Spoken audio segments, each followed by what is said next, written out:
Yes. So, Sunny, you are going to talk to us about living with bipolar disorder. Yes. Yeah.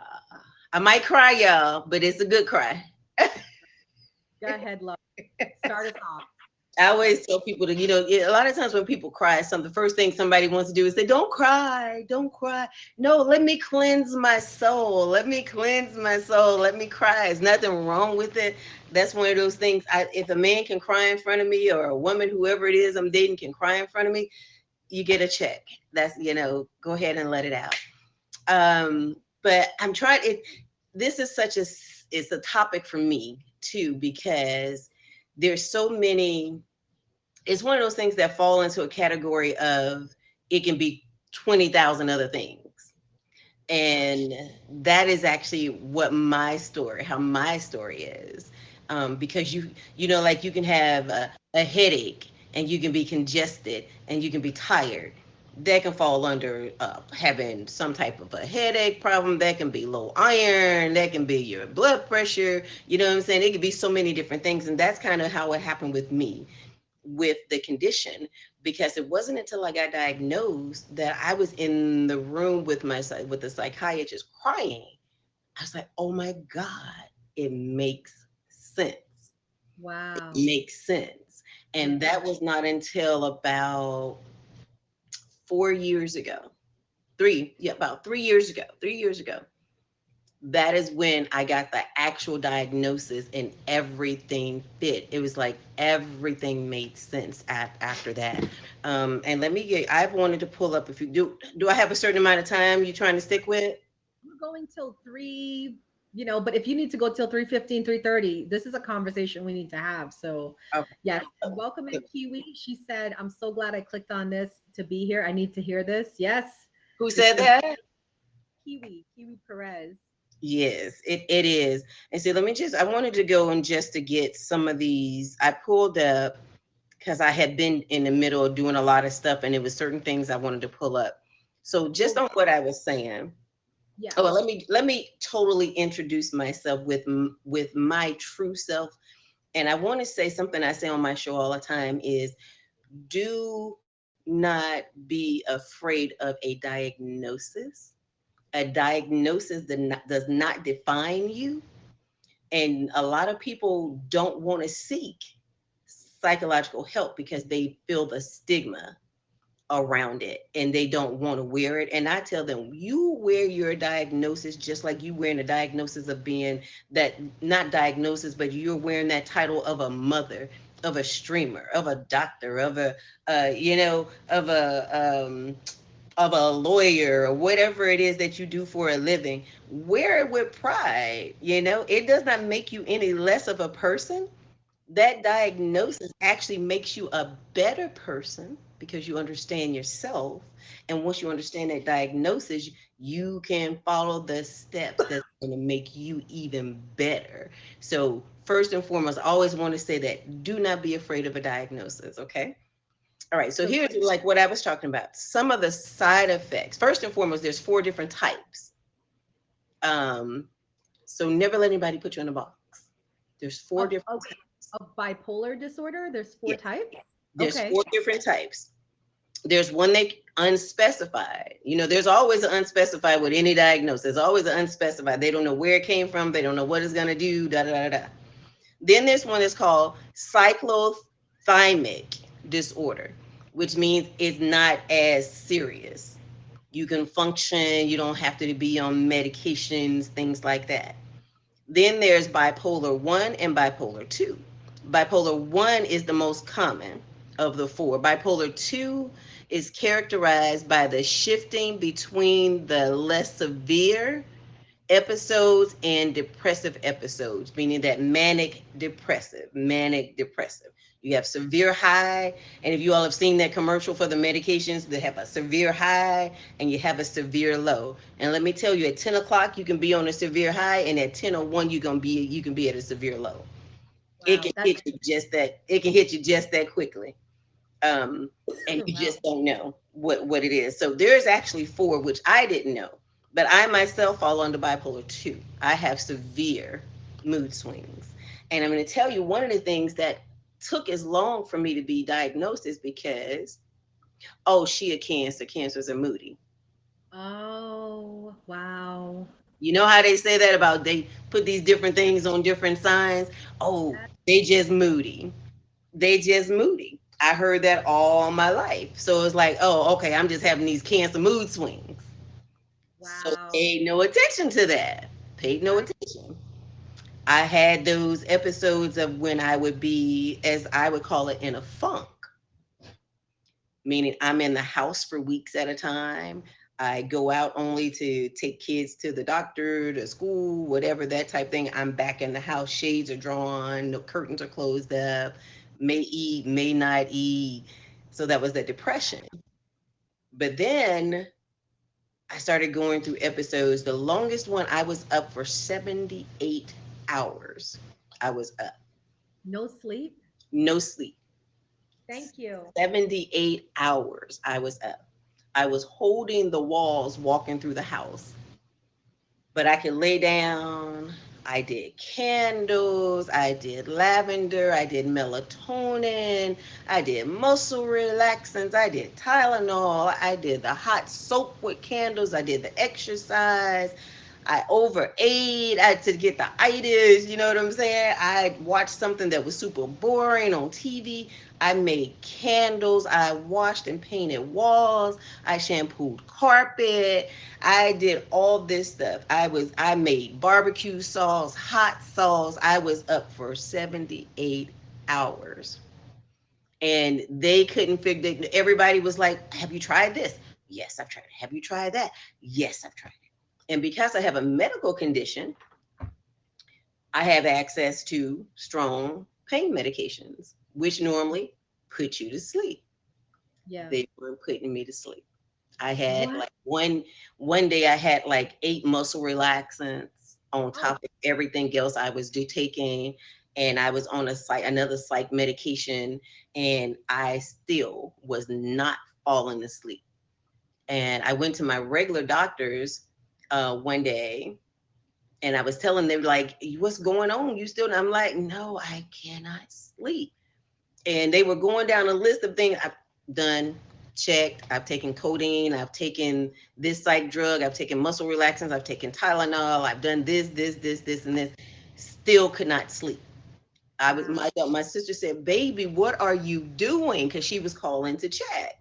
She's, "Baby, what are you doing?" I said, "Anything." When I tell you I had made and bottled barbecue sauce, I had made and bottled hot sauce. I had made a whole new scented line of candles, potpourri, lotion, soap. I I could Question. not. So I'm gonna keep asking questions throughout. And for those of you that are in the comments, and if you have questions, fire them at me and I will post them to her. When you were in for, how long ago was that 78 hour? It's a two-part question. So how long ago was the 70? The 78 hours was a little over 3 years ago, almost 4 years, like in between that 3 and 4. Not, it was probably about 4 to 6 months before I actually got my diagnosis. Okay. And what were your thoughts like at that time? Was it destructive? Was it I just got to work, or was it like I'm concerned that I'm not sleeping, or where, like, what was it like? I was concerned that I wasn't sleeping, because when your body is exhausted and you can barely hold yourself up, it's like, why can't I fall asleep? So I was thinking, okay, it's neurological and my brain is just not shutting down. So that's why I was trying to find things, because my therapist had told me, because I had started having trouble sleeping but hadn't gotten that bad. And my therapist had told me, if you're laying down and it's more than an hour and you can't fall asleep, go ahead and get up and get something, produce something productive. Yeah. So that's what I would do. But it was just at that time, nothing that didn't do it. And I would just kept going, laying back down, wouldn't help, laying back down, When I tell you I was working out, I was gardening, I was doing everything. And then I said, well, maybe you just need to keep still. So that's when I got into the lavender and the soaking salts and the candles and all that. And nothing. Lavender tea, I had lavender sprayed on my mattress, my sheets, and I had the Himalayan salt lamps going. I had everything going, and just nothing was working. But what happened was I was going through trying to get diagnosed for a medical condition. Right. And what happened was I started getting aggressive. And we didn't know in the doctor, because I had the doctor and I had a PA that took care of me every visit because they couldn't find what was wrong with me, right? And I told them, and it's another thing, you will always be 100% honest. If you felt like eating crayons, tell them you felt like eating crayons. They can No pick it matter up. what it is. I can't Yeah. stop biting my nails. I'm tapping. Anything that's out of your norm, tell them. Even if it's become a norm for you, but you feel this isn't norm, tell Right. them everything. And I had become aggressive. So I'm with my therapist that I've been with off and on, um, for about 4 years, 4 or 5 years before that, because of a trauma. Hold that word, y'all. Because of a trauma. And she had taken me through everything. She thought she had put me with a diagnosis of a borderline personality disorder and depression. And I went through a phase where I had what I was told was one of the most serious forms of a suicide attempt. And all of them are serious, but because I have 4 children and I wrote an individual letter to each child. And when I said that I'd done that, eyes got big. Everybody's quiet because it's like, most people when they're doing a suicide thing, they do one general letter. But because I did 4 separate letters, and my thought was, I know my children. I know this one is going to go take care of my paperwork. This one is going to make sure that my valuables are taken care of. This one's going to take care of this. This one's going to take care of that. I placed the letter for each one of those in that area I knew they would go to. Wow. And I took about 10 hydrocodone, about 20 muscle relaxants. I took the psych medication that I had at the time. I took about 20 of those and I put them in this big mug of vodka. And I got in the tub. And I got in the tub with it. And it still seemed like it was taking forever. But I'm like, that's enough to kill 50 people, Wait. Question. Go ahead. So, because Kiwi is this is really affecting Kiwi because she just had her sister hospitalized for attempting to take her own life.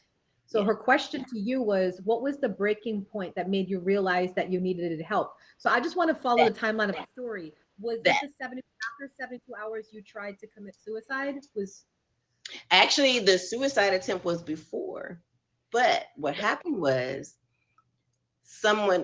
the intervention was there because I did fall asleep. I made calls to a couple of people and then I turned my phone off and I got into bed and I just got in a fetal position. And when I woke up, I didn't move anything but my eyes. It's like, okay, this looks familiar. Then somebody found me and I told them what I had done.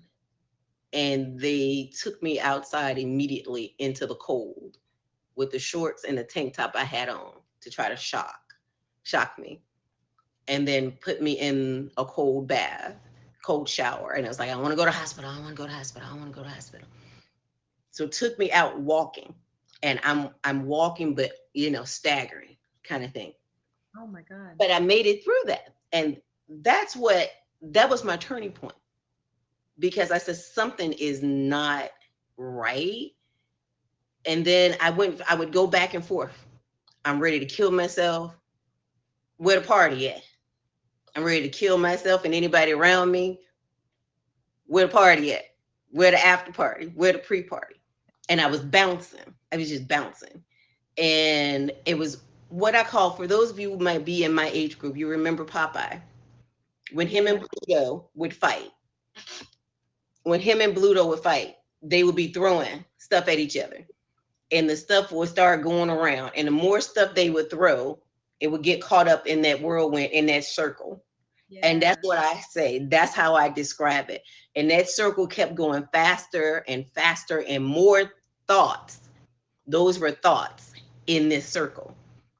And I knew I was good because normally I could pull a thought down. You know how Wimpy go get the table, the chair, the ketchup, pull one thing down at a time. It was so much going. If I tried to pull something down, 10 things would come at the same time. So now I'm trying to process 10 things in my head at one time. So if it said, clean the bathroom, go cook this, make this, go plant this, I was doing all of it, because trying to pull one down, all of them were coming down. So what I did, and I tell people that, and I just told someone the other day, the best thing I've ever done for myself in my life was I got an emergency meeting with my therapist, and I said, I am not good. I'm not good. Okay. And she said, would some time away help you? And I said, yes. Yeah. And from that point on, I was under lock and key.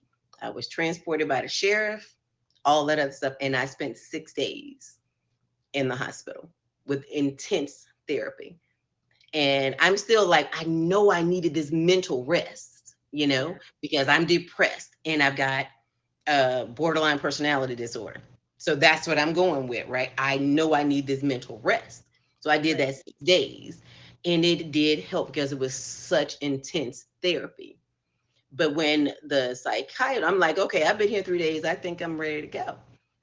She said, no, I think you need to stay a few more days. I'm like, my life took a whole new look, whole new presence. Because now I'm like, I can't go if I want to. I did voluntary. Because what they call it, a 67245 or whatever, it's got some number. I was like, I'm voluntary. She said, yeah, you're voluntary, but if you get in here and we think you need to stay, we can keep you. Oh, Lord. Oh, so when I tell you my whole life changed at that point, I admitted myself freely.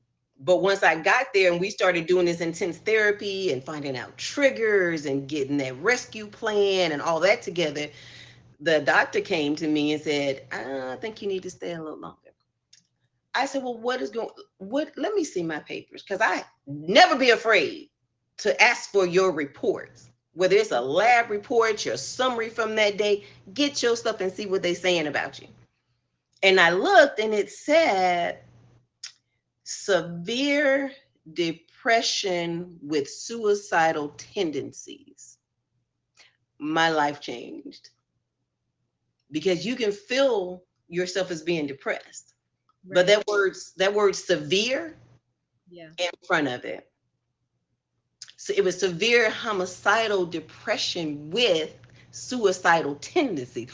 Oh, y'all think I'm that depressed that I can hurt myself or anybody else. But the truth was, why it changed my life, it was true. Yeah. And I had to admit it. But something in me is saying, borderline personality disorder doesn't do this. That's like can't handle rejection. That can't handle death. That's more with the borderline personality disorder. Right. When I got that diagnosis, the checklist we went through one day, we were going through a lot of different things. And when it came out, it was like, it was asking questions on my parents and my upbringing. And that's when it said, the therapist was like, does your your parents have any history of mental health? I said, yeah, my mom does, but she's never said what it was. So we just figured it was depression. And then when I finally asked her, did they ever say she had a personality disorder? She said, yeah, a long time ago. Oh, wow. But I never knew. And when I brought up, let me tell y'all about the trauma. I'm going to bring the trauma back in right now. All my mental health issues came out when I lost my grandson. Oh. He died right before he turned 2 in my bed. I was the last one to see him alive. I took a picture of him, he doing this, cause of the light. And I was the last one to see him alive. And I went into a deep depression after that. And as I stayed in that hole for a long time. And once I came out of that, all these things happened. And then, just for example, somebody running the water, all of a sudden that's a trigger. And now I'm not myself and I'm feeling off, just feeling off. I had to learn, I had no idea what was going on. I still didn't know what was going on. But then that's when my manic depression, that's when everything was hitting. But like I said, some of these signs and symptoms are so much like other things. Let's see, let me tell you some of these. That irritability. Hold on, before we get into that, Uh-huh. Kiwi said she's talking about her sister because she's saying, thank you for the information. She's realizing now her sister's admitted to a hospital, but she wants to go home. And Kiwi says, I feel like she's getting more depressed there. And now she's learning from you that even after the 72-hour hold, if they need to keep her, that means that they will keep her. Mhm. And she wants you to clarify. Yes, that's possible. That's Kiwi. exactly, yes, that's what happened with me, because they give you individual therapy, you get group therapy, you have with therapists, and then you have one-on-one meeting therapy with the psychiatrist. They go back and forth and try to adjust medicine if you're on medicine, if not, get you on medicine. And that's some of the reason they want you longer than that 72, is because if they have to introduce a medication, they want you to be there so that they can watch. They got They to want monitor. you. How long were Yeah. you in there for? Can you tell us 6 days. after 6 6 days days. total? Wow. Wow. Got to turn those notifications off. It was relaxing to a point, because it was like I'm not having to worry about anything Yeah. but Like the Sunny. break. But was it I, nice, the area you were in? Was it like, were the other patients nice or were you yeah, scared? and see, I'm from Southside Chicago, so I carry a knife everywhere I go, and sometimes I'm packing, but I'm all, I'm a knife girl. Always, got to have their protection, right? But when I knew I was getting ready to go tell the therapist that I wanted to be signed in. So I made sure I had on a sports bra. I didn't have a belt, nothing with laces. But when I got there and saw the bed, the dresser, everything was bolted down, and they said that we needed to keep the doors open, I was like, oh, wait a minute. Hold on. So my mind started racing again, Yeah. but in a different way. It's racing now. If somebody comes in my room because my door won't lock, That's what I was thinking, child. I was like, I don't know about the door open. Ooh. what can I do? So me being me, I'm like, okay, it's knobs on these dressers. They got them bolted down, but we can see about unscrewing these these handles on these dressers. But that's where it took me to. So it was a whole nother fear Yeah. came then, because you couldn't open doors. So it was one person was being disruptive that first day. And I was like, oh, I'm sleeping right here on the floor. I took that mattress off, and because I told them, I said, this door can't stay open. This door can't stay open. And they said, well, just leave it jarred a little bit. Me and that mattress was right there on that, right there on the floor. Yes, ma'am. Right by the door. Wasn't nobody coming in there. Mm-mm. Sonny wasn't gonna be knocked out and somebody creep in my room because there was a male on the floor. Oh, yeah. No. That's what it That's was. So what they did was they moved him to the nurse's station for that night. But Sunny was Sunny right here, and Sunny know what she can do. If something happened, we need to go that way so you can get the edge of the dresser. And you were planning. Yeah. Because they ended up yeah. moving that person. The next morning, they moved that person. And everybody else, the thing is, there were some people who were court appointed there, and there were some people that family signed them.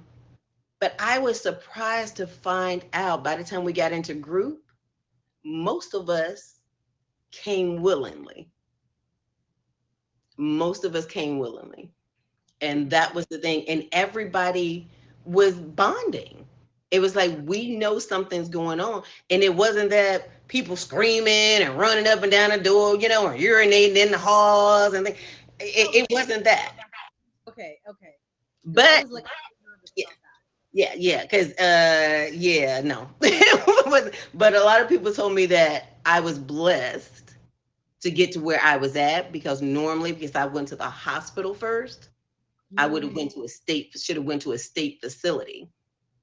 But they Oh, said they don't know if it was the people there liked me, if it was my insurance, or what it was. But I got sent to a, to a really nice place that was part of the hospital.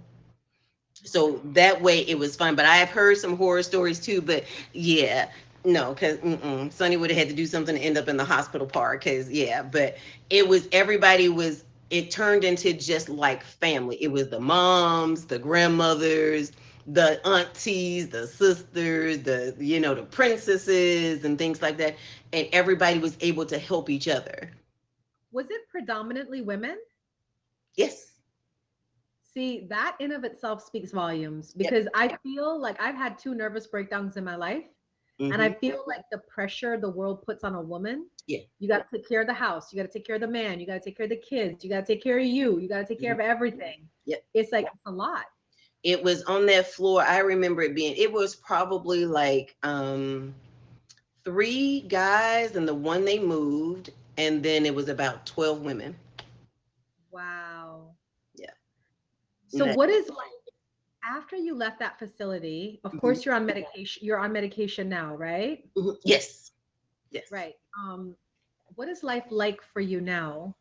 Do you ever fear of going back into that Mhm. 78 hour frenzy? That's a constant. It's a Yeah. constant thought. And I didn't even get diagnosed with the bipolar then. Oh, It was still just on the depression. Oh, that's what I was saying.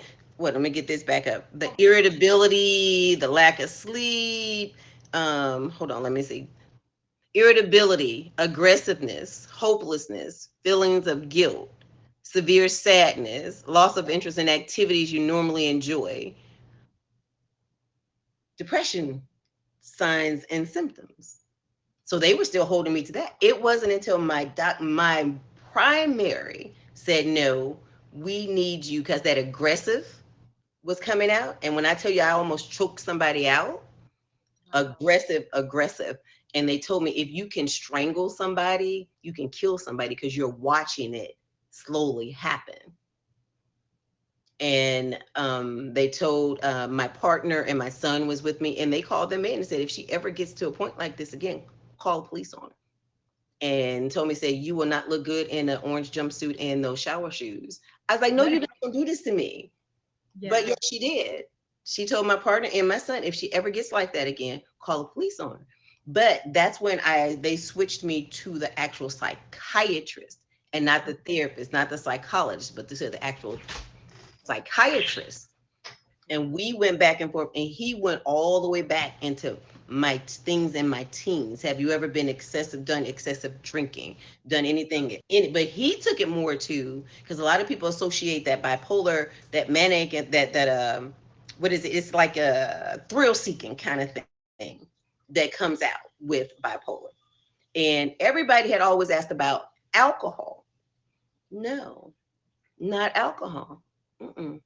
But he asked more intense questions, and he was like, he even asked about sexuality. And I was like, yeah, I call it sex therapy. That's what I call it, Yeah. sex therapy. And he said, well, did it help you? I said, at the moment, but not really, only for a moment, not even for the whole thing, but just for a few seconds in there. And he just went into it more, and turned out that that was my excessive thing, was the sexual part, Right. not the alcohol or drugs, because that's where a lot of people go with the bipolar. But mine was the sexual part. Let me plug my device up real quick because I don't want to run out. But yeah, that turned out to be mine. We're talking to Sunny, and she's describing life with bipolar disorder. Thank you guys for being here. Please feel free to hit her with the fave. Throw her some gifts. We appreciate you guys being here. Yes, go ahead, Sunny. Yeah, but this doctor was German. And we just clicked from the beginning. He said, I see you're not on a whole lot of medicines. I said, I don't want to be on a whole lot of medicines, especially with my medical condition being a progressive. If I could do something natural. And he just went over, because sometimes your guide, your spiritual guide, has to send you to the right place. Because I ended up the PA and the my main physician that I ended up with, I got sent to them because he's a gastroenterologist. I ended up with a hernia in my stomach, so he was supposed to treat me for that. But my spirit guide sent me to him because he was dual certified. So he was actually a Harvard graduate internist. Wow. So him and then his PA, her specialty happened to be what my diagnosis ended up being. So she knew what to check for. And it was like, this sounds like it could be. And they kept testing and testing and testing. But they also said, you're getting more aggressive. And then when I went to the spirit sent me over to the right psychiatrist. And after, I was seeing him twice a week. And like at about the second month, he said, no, when I first went, he said, first and foremost, your medications are fighting each other. What they have you on for this depression is fighting what they have you on for your medical. So that's causing some extra depression. That's causing some aggressiveness. Oh my God. So what he said to me was, we're not even going to, when you're in bipolar situation, you're fighting depression, but you're also fighting the manic. And what he told me was, we're not even going to work on the depression right now. We're going to slowly take you off the depression medication. Because what we need to work on is a mood stabilizer. We need to get your mood together. And then that's going to help take care of the depression. Which is because it was a bipolar depression and not just a regular clinical depression. So once we could trigger you into a panic, right? The manic with bipolar. And I actually did. Yeah, I actually ended up in the ER. We thought I was having a stroke. Because they were in a conversation and I started they call it stammering, but it's stuttering. I was thinking I was trying to say stuff and it sounded like it was coming out crazy. It didn't even sound right. And I'm asking the people around me, did that sound right? And they were like, yeah, you're fine. But the more I tried to talk, the more it wouldn't come out. I was doing that kind of stuff. And I would, like, you trying to say yellow, but blue was coming out. It was just a crazy thing. And called the paramedics and they said, yeah, the blood pressure was sky high. Got me to the hospital. They put me on stroke protocol because I was continuing to stutter, the blood pressure, just things on the physical. They thought I was having a stroke. It wasn't a stroke? It was not. It was a panic attack. Okay. Now you're hitting a little close to home because I have panic attacks. But before we go there, he asked, do you think the medicine they gave you when you were in the hospital helped you? And then are those the same medications you are taking now? No, yes and no. It helped at the point, but something that happens when you're going through psychotropic drugs, they can do so many different things depending on whether they regulate here, regulate there, whether they metabolize in your stomach and your bloodstream, whatever.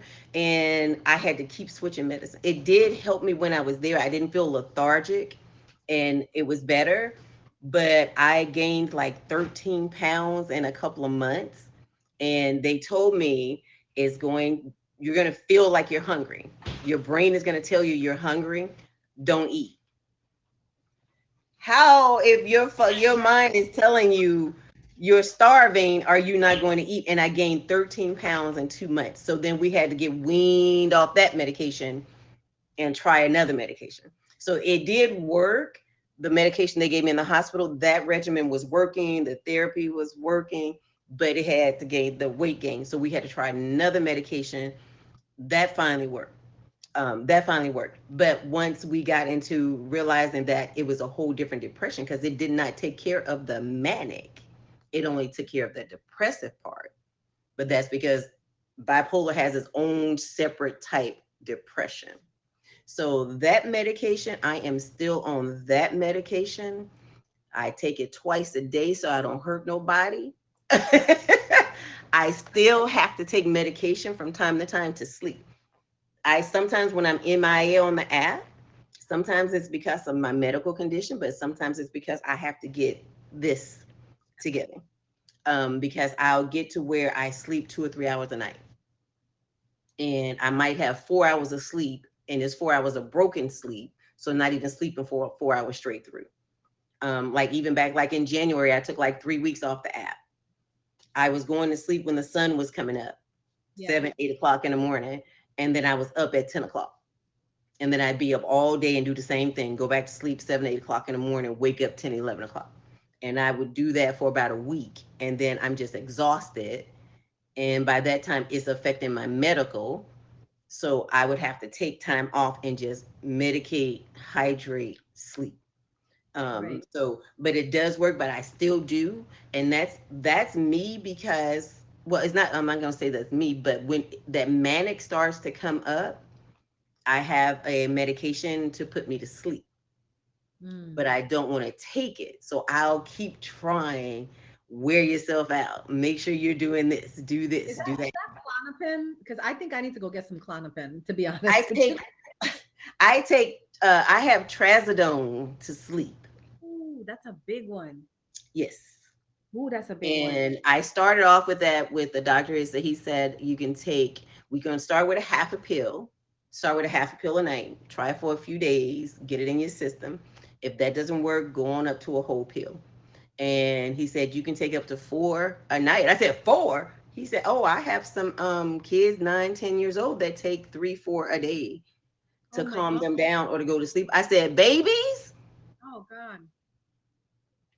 But that's what I do. So they keep me with my trazodone. It's as needed. So when I find myself going back into that manic, I will take a half a pill of the trazodone and see if it's going to put me to sleep. Sometimes I'm still up for 5 hours after I take it. So then I'm like, okay, tomorrow you take a whole pill. Sometimes I'm still up 6, 7 hours after taking this horse tranquilizer. You know, that's how I see it, because trazodone is no joke. And that's when I realized, when I have to get to the point for trazodone to put me to sleep, this isn't something that you can just control yourself. Right. So it'll be where I'll go take the full pill, and like if I'll be on air with trazodone in my system, in here dancing, singing, everything else, because I know it's going to take me a while still to go to sleep. But like if I want to go to sleep by 2 o'clock in the morning, I need to take it at 8 o'clock or no later than 9 o'clock, that kind of thing. So it just makes me go to sleep, and I'll take it for a couple of days until it seems like, and then I'll skip and see if I'm going to be able to go to sleep. And if I can go to sleep, then I'll just stop. And it kind of works for me for a while. And then it may be another month, it may be 2 months. And it's like, you've had 30 hours of sleep for the whole week. It's time to take some medicine. Yeah. But I still go through that manic. And when that manic is there, let me tell you, I am doing any and everything. And the thing about the manic is you're thinking that you're just being productive. I'm getting things done. Yeah. But once you get that, realize, oh, wait a minute, you've done 20 things today and you've only completed 1. You're manic. Because you're doing, like I said, this is going, and you try to pull that one thought, okay, what do I want to do today? And you thinking, and you got this going, and you try to pull one thing down and 10 things come and you do 10 things, and you will stay up until those 10 things are done, or at least you thinking. When you're in a manic, you feel like you've done those 10 things. Because I'll come down off of a manic after I finally got a night's sleep, And I was like, ooh, what you been doing in this house?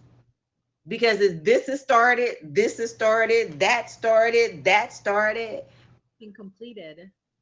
But I have to keep myself in the house or with really, really close people because I'm super sexual, period. But I know alcohol and drugs is not my thing. But sex is. But baby, Well, she owned that one.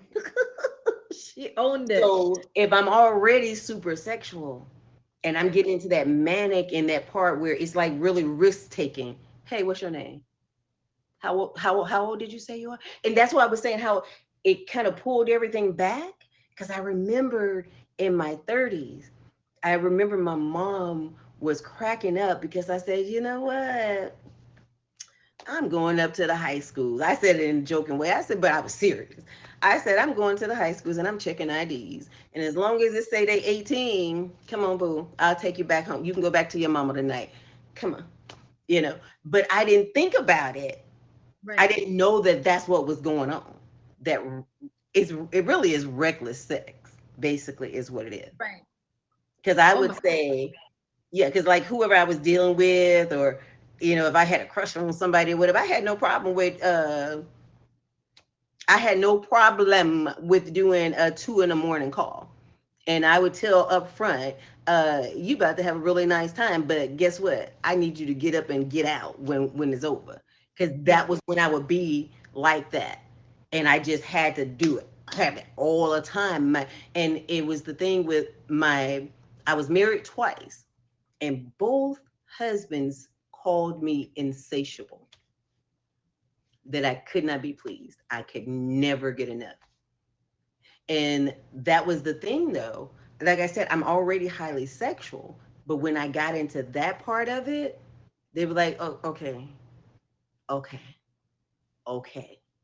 you know, Yeah. enough is enough. Enough is enough.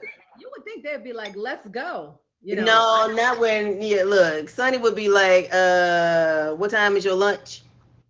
Where you at right now? Meet you at the door. I'd be like, what? Because it wouldn't just be plain, especially when I got into that. Because I'm pretty high on a kink scale. So, I just remembered you were recording. I was like, do I tell her? Yeah. Okay. So, But but no, that's okay. But I'm pretty high on the kinky scale. So when I'm already on that scale, super sexual, high on the kinky scale, and then that part kick in, it would be things where they're like, oh, wait a minute, that's too much. Mm. That's too much. That's too Because much. it could lead to something like disastrous. It could lead to STDs or death. If you pick the wrong partner, the stranger or something. It's And definitely my partners were even, even my husbands, they were like, that's too much for me. That's yeah. too much for me. But when I got there, it was like, it's got to happen. And sometimes it wouldn't even be ask a question. It wouldn't even be ease it in. It'd just be like clink clink. It's done. This is what's happening. I'm gonna set the mood. I'm gonna have the outfits. I'm gonna have everything set up. Got the whole movie scene ready. And sometimes that's too much for people. Did It's, you ever, while you were married and having to go through, because at that time you were not diagnosed bipolar, right? nope. So while you were going through it, did you ever cheat on your partners because they couldn't? Yeah, because I figured, right? Because they couldn't satisfy you, but you have this urge. Yep. Yep. Wow. Because Okay. I did, and yeah, because it was, if it was like, okay, what, you boring me now, or okay, I need it right now, so I need to have somebody and that's what I did. I had that one that I'd have one at a time where I could say I knew I could do that call, Yeah. and it would be all right. So I did have some safety. I did have some safety, and it was always, a protected situation. But I always had somebody on speed dial. Always had Yeah. somebody on speed dial for when I got in those moods. but I didn't know that that's what it was. I was just like, oh, it's just sex therapy to help me get out this funk I'm in, or, you know, make me feel better about myself. But it was, that's like the doctor said, was it making you feel better? I'm like, no, I just Mm, felt the same as I did before it happened.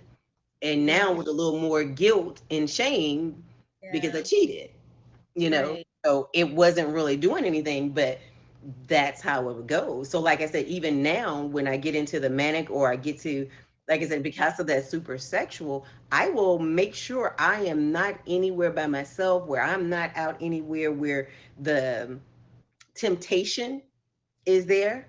And like even my last partner, I told her, um, you know, some people have to fight daily for not to have alcohol and drugs, or not to eat the fast food and things like that. And especially when you're upset, you know, when you hit that trigger hits you, you're going to that thing that makes you feel better. Mhm. So I would make sure, you know, like it's good for sometimes when you're in a relationship for you all to give some space, go for a Right. walk, go get your nails done, whatever. I can't do that. I can't do that because I don't trust that I'm not gonna make that phone call. So you're saying that even though you have been diagnosed as bipolar, you have the medication, you're on medication, you still have to be like 100% alert to how you're feeling, because Yep. it's that easy, even with the medication and everything, to go. Yep. You have to It's like, put in the work. It's daily. It's a daily work. The medication helps you manage it. It gets you to the point where it's not this with 20 things coming down, and it can get you like this, so you can pull one thought down at a time. That's what I say. When you can, for me, when I can get just, because I've always had 100 thoughts in my head at a time. Always.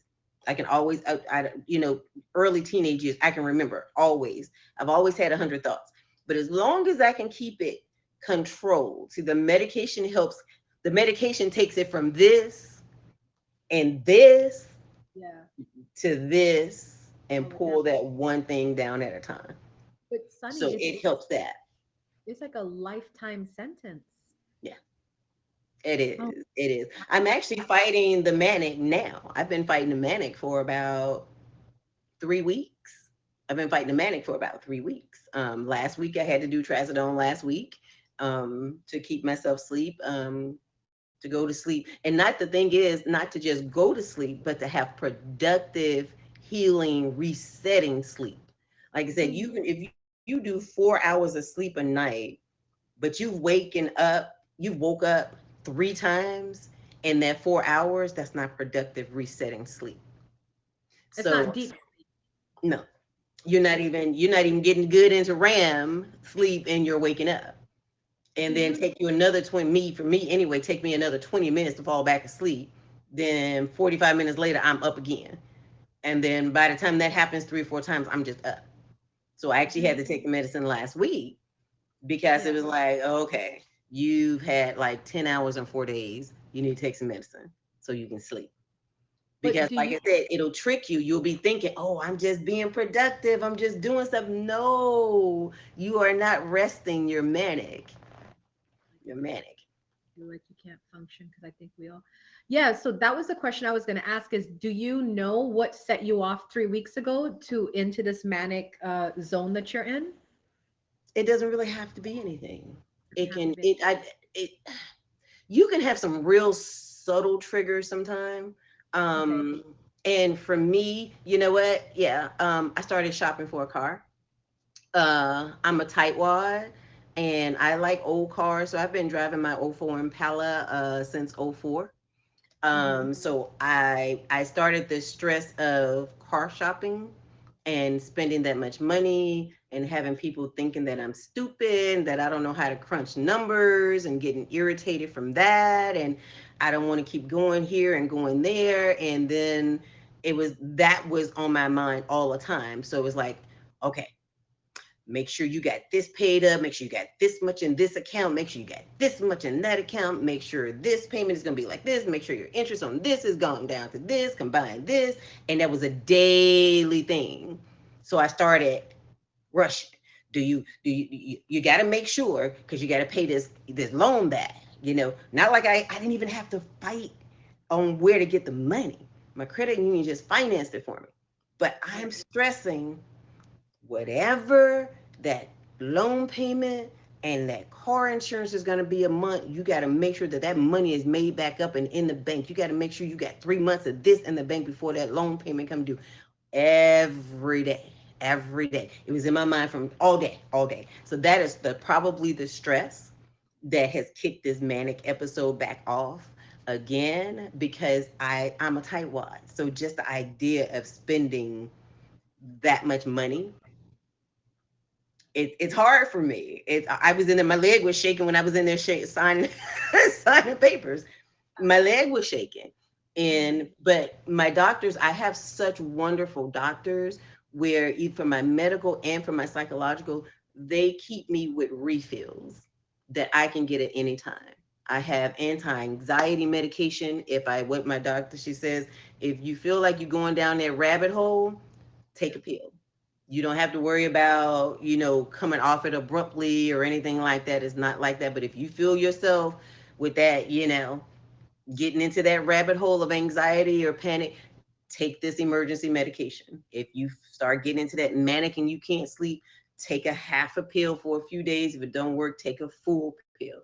And they call back, So I have gotten a good report. But as I tell people all the time, I could not have gotten this good of treatment had I not gone in there and told the truth. You have to tell every single thing. It was even like I told him one time, I asked the doctor, I said, I tap. Sometimes I'll tap and it has to feel right. Like it's the right amount of taps. Or it has to sound hollow. I have to find the spot for it to sound hollow before I can relax. I'm like, okay, cool. And he was like, well, that's something that usually starts when you're younger. I said it did, but it wasn't until I got like in my late 40s did I start thinking, why do you have to tap that? Why do you have to count? Like a commercial come on, I have to count the letters in whatever it is they're selling. And I'll count it over and over and over and over until that commercial goes off. But I know, it's 10 letters, but I'll keep counting. I'll start it in the middle and count, start it at the end and count. It's just these little things you can see, or you'll feel it, like I said, those things that's like, oh, wait a minute, why did I do that? Or that didn't feel right like that I did that. It's a daily, it's not a battle, and I don't even call it a battle. It's a daily growth. It's a daily growth and a daily resetting. That was something I had to learn to do, was to reset on a daily basis. Because if you don't reset Monday night and you wake up Tuesday and you haven't reset from Monday, guess what? All that is with you Tuesday. And then you wake up Wednesday and you haven't reset from Tuesday. Now Monday, Tuesday, and whatever you come across Wednesday is all with you. So I have to learn to do a daily reset. And if I catch myself as like thinking about something that happened yesterday that shouldn't have been, or upset me, or I wish it went another way, I stop myself. Whether I'm doing something, I will shut down mentally and reset. Because otherwise all that is coming. And then this gets faster and faster and faster. Then next thing you know, I'm not sleeping. So it is a daily thing. It's just the medication makes it, what's the best word? Manageable. The medication make it manageable. We're coming down to the end of our show. So if anybody has questions for Sunny, please put it in the comments. I have unfortunately a hard stop at 3:30 today because I got to take my kids somewhere. But it's funny because people think with me being, the CEO of a metaphysical center and a spiritual teacher, that I'm against medication. I'm not. The most important thing to me is peace of mind. Right. And I don't know how everybody gets their peace of mind. If some people need drugs, alcohol, sex, medication, it doesn't matter. Once you have your peace of mind, you start there and then you can build. Yes. Right. Yeah. Kiwi's against medications. But the thing is sometimes when you get into the psych things, sometimes it's just an imbalance. And you just need something to get it from being to get it here. Yeah. You know, and it's not necessarily that you have to stay on it all the time, because the more therapy, the more work you do on it, the less medication you take. Because like the medication I take for the bipolar is called oxcarbazepine, and I take it twice a day. But I've gotten to, well, I'm prescribed it twice a day, but I've gotten to the point now where I can skip a day, I can do one. When I do take it, I don't have to do the twice a day religiously anymore. But that's because I'm doing so much work in addition to the medication. I can kind of pull back. I've been able to pull back. But anybody that's on any type of psychotropic medication, do not pull back on your medication without talking to your provider first, because some medications you need to be weaned off in a certain way. Rosebud said in the comments that she takes 12 medications for her bipolar. Thank you for sharing that, Rosebud. Like we definitely have to have you back, Sunny, to continue this Yeah. conversation, because I didn't realize there's a lot of people in the comments that either are going through what you've been through, Yeah. or they they know someone Mhm.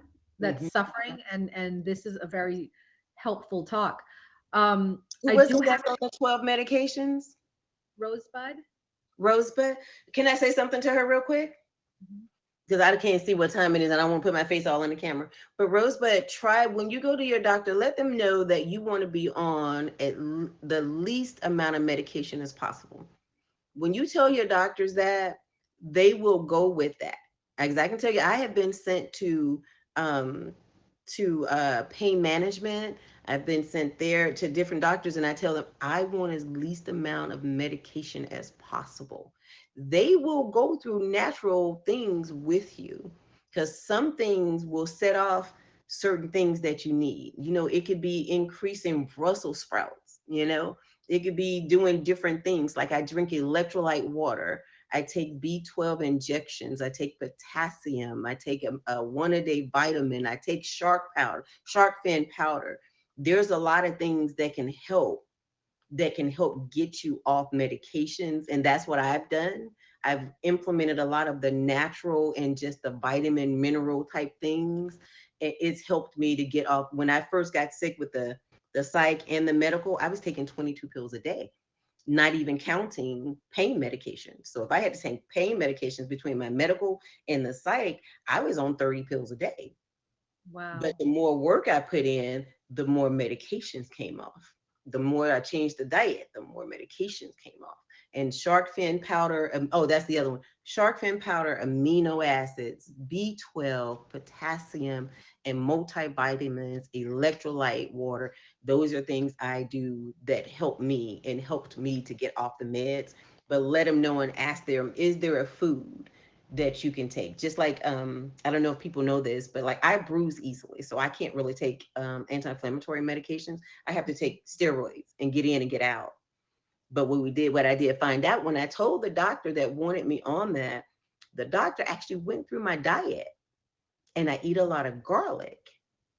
Garlic is a natural blood thinner.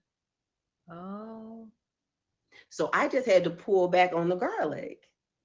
And that okay. took care of one whole problem, instead of now instead of them trying to give me a medicine to make my blood clot faster, all I had to do was stop eating so much doggone garlic. That's But let them amazing. know and have them go through the food diary with you, and they can help you. Because believe it or not, a lot of doctors would prefer if you come and let them know you want to start get off some medications. Most of the doctors will help you best they can with that. Wow. Sunny, this was more amazing than I could even imagine this was going to be. You really brought it. We're gonna stay in the chat for a little bit longer. I'm just gonna, stop recording for the YouTube channel. Thank you so much for sharing your